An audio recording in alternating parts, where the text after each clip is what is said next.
Welcome! Bem-vindo, pessoal, para mais um episódio. Inglês não é difícil. E aí, gente, tudo bom? Como vocês viram aí no título, né? O episódio de hoje vai ser sobre como melhorar o listening. How to improve your listening. A gente tem falado bastante em como construir essa bolha, em como introduzir o inglês no nosso dia a dia e tal. Então, a ideia desse episódio aqui vai ser justamente como que eu posso, então, melhorar o meu listening, né? Como é que eu posso fazer essa minha bolha, criar essa minha bolha em inglês. Então, vamos lá. Uma coisa que é interessante, né, que a gente pode colocar assim como... e que às vezes a gente fica meio que travado, é não tentar entender tudo que a pessoa tá falando, sabe? Se a gente for parar pra analisar, a gente não consegue entender nem tudo que as pessoas falam em português, quem dirá a gente vai conseguir entender tudo que as pessoas estão falando em inglês. Então, tenta assimilar, pegar a ideia geral, né? Tenta pegar o contexto. Por isso que é bacana quando você tá assistindo um seriado ou alguma coisa assim, porque você tá vendo a cena, você tá tendo todo um contexto ali que tá conseguindo, eu imagino que eles estejam falando sobre isso, eles estão falando sobre aquilo. Preste atenção também em como as palavras são pronunciadas e, principalmente, como que elas são pronunciadas dentro da frase. Então, eu lembro que eu comentei num episódio aqui de vocês assistirem os seriados com a legenda em inglês. Porque você vai ver como é que aquela palavra, dentro daquela frase, ela é pronunciada, e aquela mesma palavra, num outro contexto, ela pode ser pronunciada de outra forma. E, consequentemente, às vezes até trazendo um significado diferente.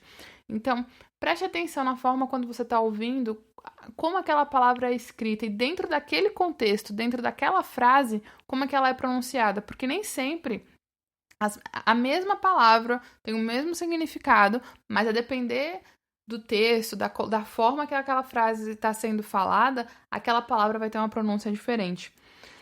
Se for possível, que aí é isso que eu vou entrar aqui na primeira dica, né? Foram 5 dicas que eu separei aqui. Ouça o áudio a primeira vez acompanhando a leitura. Existem sites ou tal de... TED Talks também, que você pode fazer isso, ou até mesmo quando você estiver assistindo um seriado. Ouça primeiro lendo, sabe? Acompanhe a leitura em inglês, of course, né? Daquilo que você está ouvindo. Tem um site que é bem legal que chama News in Levels, se eu não me engano. Acho que é esse o nome. News in Levels. Dá um Google aí, type News in Levels. O que é esse site? Ele traz notícias, textos, parágrafos curtinhos. Na verdade, tem de todos os níveis, né? Por isso que chama News in Levels. E aí você consegue escolher qual nível que você quer ouvir aquela notícia. Se é no nível 1, que a pessoa tá falando, né, a locutora tá falando bem devagarzinho. No nível 2, que já fala um pouquinho mais rápido. No nível 3, que já é numa forma natural de se falar inglês. Então, acompanhe a leitura, né, do texto, da notícia, ouvindo. E outra coisa também, procure notícias daqueles assuntos que te interessam. Não leia só por ler, sabe assim, não. Procure porque isso te ajuda a pegar um vocabulário de coisas que você gosta de falar. Então, quando as pessoas forem te perguntar do que você gosta de fazer, você tem aquele vocabulário, tá joia? Outra coisa, listen and take notes, né? Seria a segunda dica, né? The second tip. Ouça e faça anotações. Então, você ouviu ali a primeira vez, leu, ou então você só tá ouvindo aquele diálogo, só tá ouvindo aquela notícia, anote. Faça uma lista, faça um dicionário não, como é que chama? Um glossário. Faça uma lista com as palavras que você conseguiu ouvir e que você conseguiu entender. Palavras ou expressões. Faça essas anotações, faça desenhos, enfim, anote. E aí, depois que você anotar essas palavras que você ouviu daquele diálogo, que você ouviu daquele texto, daquele TED Talk, coloque essas palavras no seu dia a dia, no seu contexto. Porque se você ouviu e você conseguiu entender aquela palavra, porque aquela palavra já está ficando comum para você. Então, digamos que você já ouviu, sei lá, o cara falou I would like to buy a house. Não sei, foi alguma coisa lá que ele falou e você falou assim, buy. Eu tenho certeza que ele falou buy. Então, você vai começar a criar frases usando o buy. Então, I buy ice cream. My mom buys ice cream. Minha mãe que compra sorvete. Entendeu? Então, ouça as palavras. Pega essas palavras que você conseguiu ouvir e crie frases do seu dia a dia, frases do seu contexto. Que isso vai estimulando, vai te ajudando a melhorar também. A terceira dica seria combinar os sentidos, que na verdade isso que a gente já está fazendo até aqui, a gente já meio que está combinando os sentidos. Como assim combinar os sentidos, Laís? Ouvir e ler. Então você está no seu listening e o seu reading at the same time. Então você está combinando os sentidos ali. Ouvir e ler.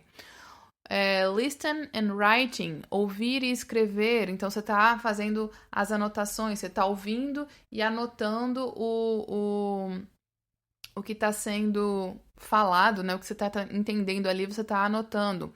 E por último, listen and speaking. Então, conforme está lendo, conforme você está ouvindo aquela notícia, ouvindo aquele artista ali com a legenda embaixo, leia, repita em voz alta, leia junto com o locutor, em voz alta, o que está sendo dito. Não fica lendo só para você, sabe? Coloca a sua voz para fora, se ouva. Nossa, que horror, que vergonha, meu Deus, eu não falei isso. Gente, eu não sei cortar, então vai ficar esse erro horroroso aqui. Então, se escute, se ouça. Meu Deus, que vergonha. Se escute, né? Ouça o que você tá falando, entendeu? Porque aí você vai começar a perceber os seus mistakes, que nem aqui agora. Eu acabei de cometer um erro, mas eu não sei cortar, então vai ficar aqui. E aí vocês vão perceber o que vocês estão falando errado, entendeu? Então, isso faz parte. O quarto ponto é entender, lembrar que o speaking, a base do speaking é o listening. Então, é justamente colocar o sentido em prática. Então, conforme você está ouvindo, tenta repetir, tenta emitir os sons que aquelas pessoas estão falando. Mesmo que você não saiba se está falando certo, se você não sabe o que está sendo pronunciado, tenta reproduzir este som. Porque o seu cérebro ele vai se acostumando e vai fazendo com que você entenda que aquilo ali é natural. Entende?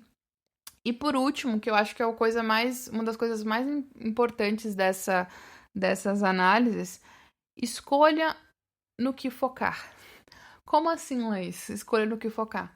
Em inglês, a gente tem várias dificuldades quando a gente está querendo falar inglês. A gente não consegue pronunciar o TH, a gente tem dificuldade de fazer aquela pronúncia do que é a sua língua ali entre os seus dentes, né? I think, thank you. Enfim, a gente tem essa dificuldade com o TH. A gente tem dificuldade em pronunciar o D e o T, que na verdade eles não são pronunciados na maioria das vezes, né? Quando a gente tá falando de palavras no passado, palavras que terminam em T, né? A gente tem uma certa dificuldade. Tem dificuldade em falar no passado, como eu já disse. Tem várias coisinhas que a gente tem dificuldade na fala. Então, quando você for estudar o listening, foque em um determinado assunto primeiro. Poxa, não... Olha, eu vou focar esse exercício aqui, esse áudio, eu vou prestar atenção, eu vou focar a minha atenção em todas as palavras que ele está sendo pronunciadas com o TH. Como é que ele pronuncia, né? Então aí você foca todo o seu exercício, toda a sua atenção para essas palavras que são com TH. Que aí você vai começar, né? Vocês vão começar a entender, é assim que pronuncia. Depois, num próximo áudio, um próximo diálogo, vou começar a prestar atenção nas palavras que são pronunciadas no passado, palavras que são terminadas com T, palavras que são terminadas com D, e assim vai indo. Então, procure um foco, procure uma palavra, um assunto, né, um ponto do inglês que você quer melhorar, que você sente dificuldade, para ficar focando. Se você tem dificuldade com R, conheço muitas pessoas que têm dificuldade em R, né, de ter esse R mais puxado, né, de door, outdoor, tem uma certa problemática aí com esse R, então preste atenção somente nesse som, entendeu? E vai indo uma coisa de cada vez, porque no inglês são muitos, a diferença pro português e pro inglês, existem várias coisas, então se você tentar querer abarcar tudo, vai deixar sua cabeça confusa, então vai prestando atenção nessas pequenas coisas. Então, por enquanto, eu quero melhorar o meu TH. Agora eu já estou entendendo mais ou menos. Vou prestar atenção aqui agora como é que pronuncia o T, o D no final de cada frase, como é que são as palavras no passado. E assim você vai evoluindo, tá joia? Então, Eu acho que por hoje é só, né? A ideia desse episódio era justamente passar essas 5 dicas, né? Então, fazendo um resumão aqui, ouvir um texto e acompanhar a leitura. Ouça esse texto e acompanhe a leitura repetindo a leitura ou só lendo. Somente ouça e faça suas anotações. Então, ouça and take notes. E dessas anotações que você fez, use essas frases, essas palavras no seu dia a dia, com palavras e frases do seu dia a dia. Combine os sentidos, né? Então, como eu falei, leia e escute, leia e repita, né? Leia junto com o que você está ouvindo. Leia e escreva, né? Faça o seu writing ali do que você está ouvindo. Lembre-se que o listening é a base para o speaking. Então, quanto mais você ouve, quanto mais você repete aquilo dali, o que está sendo ouvido, mais natural isso vai saindo com o passar do tempo. E, por último, escolha no que focar. Então, ouça, né? Olhe um determinado ponto do seu listening que você quer melhorar. Vai lá e escuta, vai lá e presta atenção nesse ponto. Como eu já falei, vocês já sabem que eu tô dando aula. Eu dou aula, ajudo, enfim, você tá querendo treinar a sua parte de conversação, querendo, enfim, começar a estudar inglês, entender melhor o inglês e ir mais a fundo nessa questão da gramática, enfim, dessas coisas. Me manda uma mensagem pelo Instagram, né? Eu tenho o Instagram daqui do podcast, que é o Inglês Não É Difícil, _. Tem o meu site também, que lá no site, pra você poder mandar uma mensagem, se você quiser mandar uma mensagem direta, tem um pouquinho contando da minha história, de como é que foi que eu cheguei nessa coisa do inglês. Então, inglesnoedifícil.com.br. E é isso, gente. De verdade, muito obrigado por estarem me acompanhando, obrigado por me ajudar a fazer esse podcast acontecer. Os feedbacks têm sido extremamente positivos, assim, sabe? Em questão de melhorar na fala, na postura, no conteúdo, enfim. De verdade, muito obrigada mesmo. Se você tem algum feedback também para me passar, me manda. Eu vou ficar muito feliz em poder receber esse feedback, tá bom? Thank you so much, guys, and see you next time. Bye, bye!